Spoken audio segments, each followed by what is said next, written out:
C'est dans ce dortoir que 17 des 43 victimes de l'attaque du lycée de Mpondwe ont été brûlées par les membres des forces démocratiques alliées.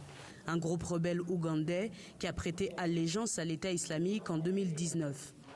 C'est ici qu'ils ont tué et brûlé les garçons. Le jour de l'attaque, ce qui a marqué Sostine, voisin du lycée, ce sont les bruits des armes, mais pas seulement. Le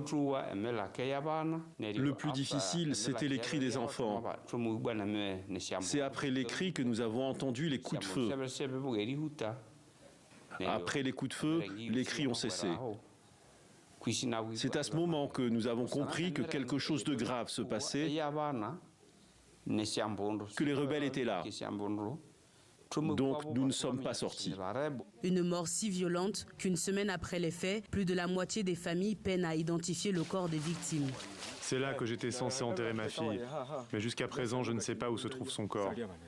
Ou à récupérer les différents morceaux de leurs enfants, comme c'est le cas pour Saliboko, dont la fille a été découpée puis brûlée vive. Il a reconnu le visage, mais peine encore à trouver le reste du corps de la petite Rachidi. Ils les ont découpés, ils les ont brûlés. Donc bien sûr, après ça, je ne pouvais pas reconnaître ma fille. Les corps que j'ai vus étaient brûlés au point de ne pas être reconnaissables.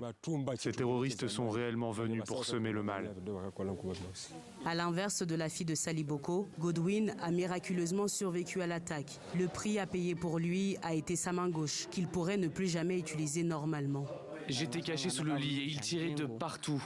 Une des balles m'a touché. Lorsqu'ils ont fini de tuer les autres, ils ont mis le feu et sont partis. C'est là qu'avec un autre ami, nous nous sommes enfuis par la fenêtre. En plus des morts, 6 autres camarades de Godwin ont été kidnappés. Actuellement, 20 présumés djihadistes ont été arrêtés. Et pour rassurer la population, le gouvernement a multiplié par 2 les effectifs de l'armée dans la région.